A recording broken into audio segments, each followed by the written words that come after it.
내가 과연 이럴 수 있을까? 안녕하세요. 노랑잠수함입니다. 이 책, 나를 단단하게 만드는 태도의 힘. 이 책에서 제가 읽으면서 밑줄 그었던 부분들을 소개하는 시간입니다. 6페이지에 이런 문장이 있습니다. 사람들이 자주 잊어버리지만 모든 행동은 결국 돌고 돌아 자신에게 되돌아온다. 나에게 직접적으로 돌아오진 않더라도 누군가에게 전해져 또 다른 사람에게 전달된다. 좋은 것은 좋은 대로, 나쁜 것은 나쁜 대로. 17페이지. 하지만 사실 좋은 태도는 타인을 위한 것이 아니라 나를 존중하는 가장 세련된 방법이다. 25페이지. 내가 잘 모르고 부족한 것이 문제가 될까? 배우면 그만이다. 처음부터 잘하는 사람은 없다. 배워야 할 때 배우지 않으면 나중에는 진짜 무능한 사람이 된다. 27페이지. 좋은 태도를 갖춘 것처럼 보이는 것이 아니라 좋은 태도가 자연스레 몸에 배어 있어야 한다. 업무를 잘하는 것처럼 보이는 것이 아니라 실제로 업무를 잘해야 하고 잘 알아야 한다. 기본기를 제대로 쌓아야만 디테일이 살아나고 이 디테일은 작아 보이지만 매우 큰 차이를 만든다. 37페이지. 결심은 거창할수록 실패하기 쉽다. 그냥 시작하는 것이 성공하기에 가장 좋은 방법이다. 완벽한 준비도 필요 없고 계획도 필요 없다. 38페이지. 우리도 마찬가지다. 모든 것이 완벽할 필요는 없다. 중요한 건 지금 할 수 있는 것부터 시작하는 것이다. 시작은 작은 한 걸음에서 비롯된다. 39페이지. 중요한 건 실패가 아니라 실패를 대하는 우리의 태도다. 한 번 실패했다고 해서 모든 것이 끝난 건 아니다. 실패는 다시 시작할 신호일 뿐이다. 44페이지. 짧습니다. 꾸준함으로 시간을 채우는 사람들. 이게 이제 문장에서 제가 발췌한 건데, 내가 과연 이럴 수 있을까? 꾸준함으로 시간을 채울 수 있을까? 라는 생각이 들어서 밑줄을 그었습니다. 46페이지. 꾸준함은 자기 자신에 대한 믿음이다. 앞서 있었던 꾸준함으로 시간을 채운 사람들에 대한 어떤 부연 설명 같은 거일 텐데, 제가 꾸준할 수 있다는 것은 나 자신에 대한 믿음이 없이는 사실 쉽지 않겠죠. 그 부분을 이야기하는 내용입니다. 64페이지. 배려를 어렵게 생각하지 않았으면 좋겠다. 대단한 일을 할 필요도 없고 굳이 내가 손해를 봐가면서 할 필요도 없다. 그저 우리가 서로 지킬 것만 지키면 된다. 68페이지. 해결책을 제시하려는 순간 경청은 이미 실패한 것이다. 경청의 시작과 끝은 상대방의 말이 끝날 때까지 기다리는 것이다. 70페이지. 소통의 핵심은 듣기에서 시작되며 듣기 능력은 관계를 건강하게 유지하는 가장 중요한 요소다. 경청은 상대방이 말이 다 끝날 때까지 참을성을 가지고 기다리는 것에서 시작한다. 74페이지. 남자에게 여자는 참으로 어려운 존재다. 여자에게 남자는 이해가 가지 않는 존재인 것처럼 여자는 남자보다 훨씬 고차원적인 존재인 것 같다. 작가에게도 여자는 어려운 존재인가 봅니다. 85페이지. 아서 슐레진저는 거절은 가르치기 어렵고 배우기엔 더 어려운 예술이라고 했다. 우리는 이 예술을 연습해야 한다. 원치 않는 약속이나 떠맡은 일에 대해 정중하게 거절하는 연습을 하자. 그렇게 하면 나 자신을 더 잘 이해하고 나의 한계를 존중할 수 있다. 102페이지. 사람에게 상처가 생기면 그 상처는 시간이 지나도 아물지 않는 경우가 많다. 108페이지. 말의 힘은 우리가 생각하는 것보다 훨씬 강력하다. 단순히 주고받는 대화로 끝나는 것이 아니라 말은 상대의 가슴에 깊게 새겨져 평생 영향을 미친다. 109페이지. 말은 단순한 소리가 아니다. 부정적인 말은 사람의 삶을 송두리째 흔들 수 있을 만큼 큰 힘을 가지고 있다.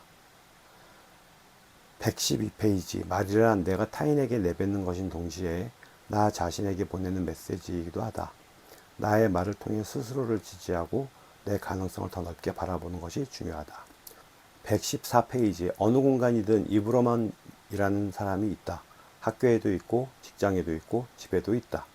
하지만 행동이 뒤따르지 않는 말은 그 사람을 한없이 가볍게 만들고 품격을 떨어뜨린다. 그래서 말은 주의가 필요하고 행동은 책임이 필요하다. 118페이지. 함께하는 것은 단순히 돕는 것보다 더 큰 힘을 발휘하며 갈등을 줄이고 관계를 더 단단하게 만든다. 121페이지. 내가 제공한 가치와 내가 받은 혜택이 균형을 이루어야 관계가 지속된다. 회사가 직원에게 급여와 복지를 제공하는 것도 그만큼의 가치를 기대하기 때문이다. 127페이지. 당신은 지금 누구에게 어떤 말을 건네고 있는가?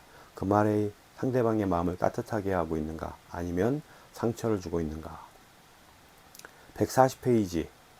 피드백은 말로 시작되지만 결국 우리의 행동으로 완성된다. 149페이지. 그러나 자주 있는 중요한 사실이 하나 있다. 바로 내가 먼저 행복해야 그 행복을 타인과 나눌 수 있다는 것이다. 내가 행복하지 않으면 주변 사람들에게도 진정한 행복을 줄 수 없다. 154페이지. 무엇보다도 내가 행복해지는 일에 이런 거창한 이유까지 필요할까? 세상의 어떤 것보다 내 행복이 우선이다. 나를 불행하게 만드는 것들로부터 거리두기를 시작하자. 161페이지. 결과는 외부 요인에 따라 달라질 수 있지만 내가 과정에서 어떤 태도를 취할지는 전적으로 나의 몫이다. 162페이지. 마치 작가가 독자의 반응을 통제할 수 없듯이 타인의 영역은 타인의 영역으로 남겨두자. 174페이지. 어떤 문제든지 해결할 방법이 있다는 믿음을 가지면 두려움에 갇히지 않게 된다. 불안함과 무력감에서 벗어나야 문제를 직면할 수 있고 용기를 가질 수 있다. 180페이지. 신경 끄기는 일종의 미니멀리즘이다.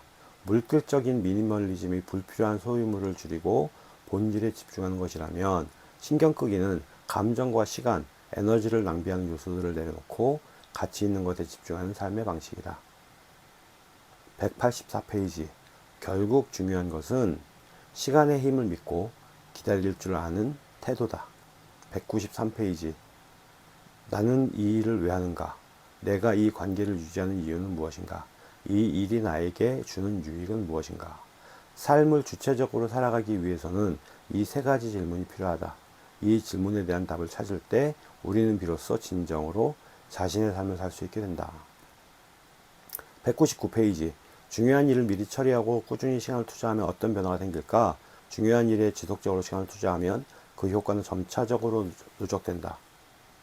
심리학에서는 이것을 복리 효과라고 한다. 206페이지. 직장에서 주인의식을 가질 필요도 없고 주인처럼 행동할 필요도 없다. 그저 자신을 위해 자신의 사업을 하면 된다. 계산기 두드려 가면서 이왕이면 남는 장사를 하는 것이 좋지 않을까? 208페이지. 사람들은 종종 가까운 사람의 성공을 내 실패처럼 받아들인다. 내 친구가 나보다 더 좋은 아파트를 산다거나 동기가 나보다 승진이 빠르다거나 친구가 나보다 연봉이 더 많은 것이나 이런 것들은 내 실패가 아니다. 인간의 본능이 마음에 침착되어 느끼는 오류다. 그런 그들이 잘 되는 것이고 나 역시 그 방향으로 나아가면 된다. 이런 건 축하해 줄 일이지 배 아파할 일이 아니다. 이런 마음을 넘어서면 내 주변에 잘된 사람들에게 배울 수 있고 힌트를 얻을 수 있다. 사촌이 땅을 사면 배가 아프다는 우리나라 속담이 이렇게 주변 사람들 잘된 것을 가지고 스스로를 비하하는 사람들이 많다는 우리 선조들의 지혜인가 봅니다. 211페이지. 누군가의 성공은 혼자만의 것이 아니다. 그 성공은 다른 사람들에게도 영향을 미치는 기회가 된다. 저는 여기에 그 생각도 좀 했어요. 누군가의 성공은 그 사람만의 것이 아니고 그 사람 주변에 있는 모든 사람들이 영향을 미쳤기 때문이다. 따라서 그 성공의 과실을 혼자만 따먹는 것은 지극히 이기적인 것이다 라는 생각도 했습니다. 257페이지. 이왕 할 거면 제대로 하자. 그 태도가 우리를 더 나은 것으로 이끌어 줄 것이다. 이렇게 이 책, 나를 단단하게 만드는 태도의 해임, 이 책에서 제가 밑줄 그은 부분들을 소개하는 영상이었습니다. 감사합니다. 노랑감섬이었습니다.